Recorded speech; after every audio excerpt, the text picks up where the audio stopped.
ಇಂದೇ ಡೌನ್ಲೋಡ್ ಮಾಡಿ ಮತ್ತು ನಿಮ್ಮ ನೆಚ್ಚಿನ ಶೋಗಳನ್ನು ಆನಂದಿಸಿ.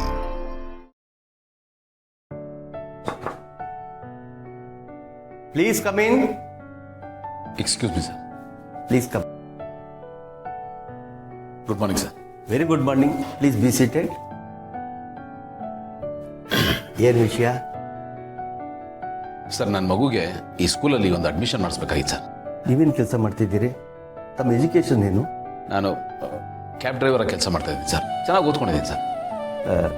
ಭಾಳ ಸಂತೋಷ.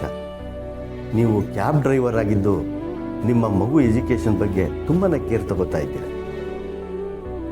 ಮಗುವಿಗೆ ಒಳ್ಳೆ ಎಜುಕೇಷನ್ ಸಿಗಬೇಕು ಅಂತ ನಮ್ಮ ಸ್ಕೂಲಿಗೆ ಕರ್ಕೊಂಡ್ಬಂದಿದ್ದೀರಾ ಅಂದರೆ ನೀವು ಅವಳ ಎಜುಕೇಷನ್ ಬಗ್ಗೆ ತುಂಬ ಕನಸು ಕಟ್ಕೊಂಡಿದ್ದೀರಾ ಅಂತ.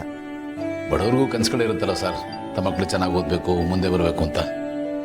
ಕನಸಿಗೆ ಬಡತನ ಸಿರಿತನ ಅಂತಿರಲ್ಲ ಅಲ್ವಾ ಸರ್? ನಿಜ ತಾವು ಹೇಳಿದ್ದು. ಯಾವ ಕ್ಲಾಸ್ಗೆ ಅಡ್ಮಿಷನ್ ಕೇಳ್ತಾ ಇದ್ದೀರಿ? Second standard sir. Just minute.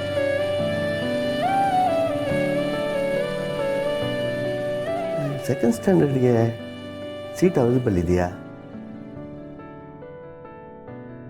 Okay, ಹೌದಾ? Okay, I am very sorry sir. ಸೀಟೆಲ್ಲ ಭರ್ತಿ ಆಗೋಗಿದೆ. ಸರ್, ಪ್ಲೀಸ್ ಹಾಗೆ ಹೇಳ್ಬಿಡಿ ಸರ್. ನಿಮ್ಮ ಸ್ಕೂಲ್ ಬಗ್ಗೆ ತುಂಬ ಕೇಳಿದ್ದೀನಿ. ಕಡಿಮೆ ಫೀಸು, ಬಡವ್ರಿಗೆ ಎಂಕರೇಜ್ ಮಾಡ್ತಾರೆ, ಆ್ಯಂಡ್ ಟೀಚಿಂಗ್ಸ್ ಎಲ್ಲ ಚೆನ್ನಾಗಿದೆ ಅಂತ. ಅದಲ್ಲದೆ ನಮಗೆ ಮನೆಗೆ ಭಾಳ ಹತ್ತಿರ ಸರ್, ಬಂದು ಹೋಗೋದಕ್ಕೆ ಸುಲಭ ಆಗುತ್ತೆ.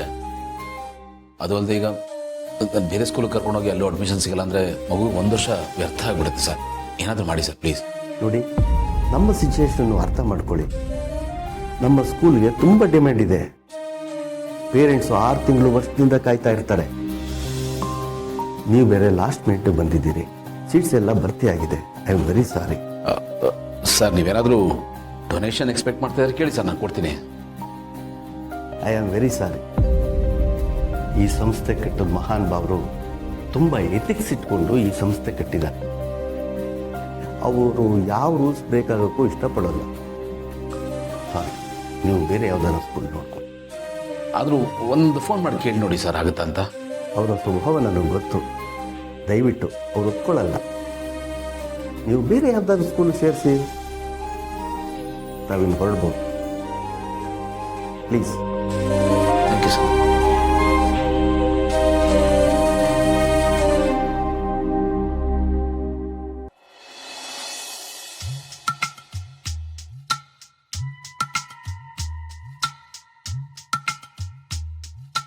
ಒಂದು ಕೆಲಸ ಮುಗೀತಾ? ಆ್ಯಕ್ಚುಲಿ ನೀವು ಕರೆಕ್ಟಾಗಿ ಹೇಳಿದ್ರಿ. ನೀವು ನನ್ನನ್ನು ಹುಡ್ಕೊಂಡು ಬಂದಿಲ್ಲ, ನೀವು ಅಪ್ಪನ ಹುಡ್ಕೊಂಡು ಬಂದಿದ್ದೀರಾ. ಕುಶಾಲ್ ನಗರದಲ್ಲಿ ಏನೆಲ್ಲ ಮಾಡಿದ್ರೋ ಅದನ್ನ ಇಲ್ಲೂ ಕಂಟಿನ್ಯೂ ಮಾಡಬಹುದು ಅಲ್ವಾ? ಅಲ್ಲಿಂದ ನೀವೇನೂ ಕಲ್ತಿಲ್ಲ. ಇದಕ್ಕೆ ನಾನು ನಿಮ್ಮಿಂದ ದೂರ ಆಗೋದು. ನಾನು ಏನು ಮಾಡಬೇಡ ಅಂತ ಹೇಳ್ತೀನೋ ಅದನ್ನೇ ಮಾಡ್ತೀರಾ. ಸುಮ್ಮನೆ ಕೂರೋರಂತೂ ಅಲ್ಲ ನೀವು. But for your kind information, Appu ಇಲ್ಲಿಲ್ಲ. ಆ್ಯಂಡ್ ಎಲ್ಲಿದ್ದಾನೆ ಅಂತ ನಾನು ನಿಮ್ಗೆ ಹೇಳಲ್ಲ. ಅವನು ಈ ಸ್ಕೂಲಲ್ಲಿ ಓದ್ತಿಲ್ಲ. ಯಾವ ಸ್ಕೂಲಲ್ಲಿ ಓದ್ತಿದ್ದಾನೆ ಅಂತಾನೂ ನಾನು ನಿಮ್ಗೆ ಹೇಳಲ್ಲ. ಸೊ ನೀವು ಹುಡ್ಕೊಂಡು ಬಂದಿದ್ದ ಪ್ರಯತ್ನ ಎಲ್ಲ ವ್ಯರ್ಥ ಆಗೋದು. ಸೊ ಅವನನ್ನು ಹುಡ್ಕೋದಾಗ್ಲಿ, ಅವನ ಜೊತೆ ಮಾತಾಡೋದಾಗ್ಲಿ, ಅವನನ್ನು ಭೇಟಿ ಮಾಡೋದಾಗ್ಲಿ, ಅವನ ಜೊತೆ ಊರು ಸುತ್ತೋದಾಗ್ಲಿ, ಈ ಯಾವ ಸರ್ಕಸು ಮಾಡಕ್ಕೆ ಹೋಗ್ಬಿಡಿ ನೀವು. ನಾನು ನಿಮ್ಗೆ ಅವತ್ತು ಹೇಳಿದೆ, ಇವತ್ತು ಹೇಳ್ತಿದ್ದೀನಿ. ಪ್ಲೀಸ್ ನಮ್ಮನ್ನು ನಮ್ಮ ಪಾಡಿಗೆ ಇರೋಕ್ಕೆ ಬಿಟ್ಬಿಡಿ. ಎಕ್ಸ್ಕ್ಯೂಸ್ ಮಿ ಮೇಡಮ್, ಒಂದು ಹೆಣ್ಣು ಅಂತ ರೆಸ್ಪೆಕ್ಟ್ ಕೊಟ್ಟು ನಿಮ್ಮ ಮಾತುಗಳನ್ನೆಲ್ಲ ಕೇಳಿಸ್ಕೊತಾ ಇದ್ರೆ ಒನ್ ವೇ ಟ್ರಾಫಿಕ್ ತರ ಹೇಳ್ತಾನೆ ಇರ್ತೀರಲ್ಲ ನೀವು. ಸ್ವಲ್ಪ ನಮ್ಮ ಮಾತನ್ನ ಕೇಳಿಸ್ಕೊಳ್ಳಿ. ನೀವಷ್ಟೇ ಅಲ್ಲ, ನಾನು ನಿಮ್ಗೆ ಹೇಳಿದ್ದೀನಿ, ಅದ್ರ ಬಗ್ಗೆ ಕ್ಲಾರಿಟಿ ಕೊಟ್ಟಿದ್ದೀನಿ. ಆದ್ರೂ ಯಾಕೆ ಇಷ್ಟೊಂದು ತಪ್ಪು ತಿಳುವಳಿಕೆ ಬೆಳೆಸ್ಕೊಂಡಿದ್ದೀರಲ್ಲ ನೀವು? ನನ್ನ ಅಪೋಸ್ ಮಾಡಬೇಕು, ನನ್ನ ಬ್ಲೇಮ್ ಮಾಡಬೇಕು ಅನ್ನೋ ಕಾರಣಕ್ಕೆ ಈಗ ಮಾಡ್ತಿದಾರ ಅನ್ಸುತ್ತೆ ಅಲ್ವಾ? ನೋಡಿ, ಬರೀ ನಿಮ್ಮ ಮುಗಿನ ನೇರಕ್ಕೆ ಮಾತ್ರ ಯೋಚನೆ ಮಾಡಬೇಡಿ, ನಮ್ಮ ಆ್ಯಂಗಲಿಂದ ಯೋಚನೆ ಮಾಡಿ.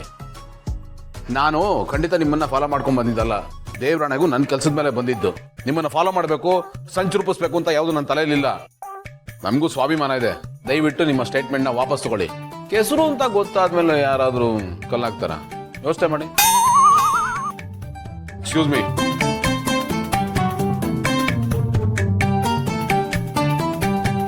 ಕೆಸರು ಅಂತ ಗೊತ್ತಾದ್ಮೇಲೆ ಯಾರಾದರೂ ಕಲ್ಲಾಗ್ತಾರ?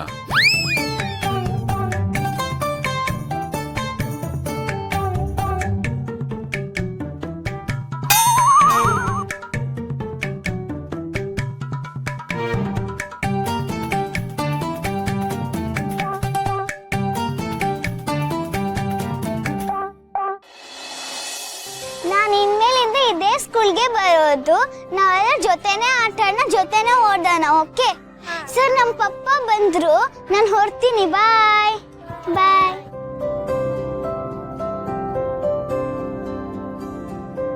ಪಪ್ಪ, ನನ್ಗೆ ಈ ಸ್ಕೂಲ್ ತುಂಬಾ ಇಷ್ಟ ಆಯ್ತು. ಇವಾಗ್ಲೇ ನನಗೆ ಫ್ರೆಂಡ್ಸ್ ಎಲ್ಲ ಸಿಕ್ಕಿದ್ರು. ಈ ಸ್ಕೂಲ್ ಇಷ್ಟನಾ ನಿನ್ಗೆ? ಇಲ್ಲೇ ಓದ್ಬೇಕಾ? ಹೌದು ಪಪ್ಪ.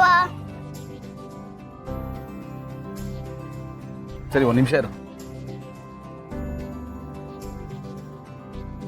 ಈಗ ಆನ್ ಆಗ್ತಾ ಇರೋದು ಬರೀ ಹಳೆ ಫೋನ್ ಅಷ್ಟೇ ಅಲ್ಲ, ಹಳೆ ಫಾರ್ಮ್ ಆನ್ ಆಗುತ್ತೆ.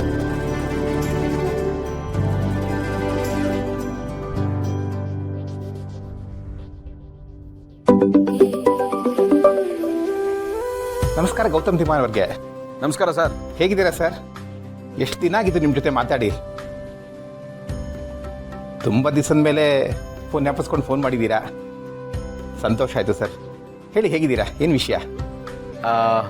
ನಿಮ್ಮಿಂದ ಒಂದು ಪುಟ್ಟ ಸಹಾಯ ಆಗ್ಬೇಕಾಗಿತ್ತು ಸರ್. ಖಂಡಿತವಾಗ್ಲೂ ಮಾಡೋಣ ಸರ್. ಏನು ವಿಷಯ ಅಂತ ಹೇಳಿ. ನಿಮಗೆ ಎಲ್ರಿಗೂ ಸಹಾಯ ಮಾಡಿ ಗೊತ್ತೇ ಹೊರತು ಸಹಾಯ ಕೇಳಿ ಗೊತ್ತಿಲ್ಲ. ದೊಡ್ಡ ಮಾತು ಸರ್.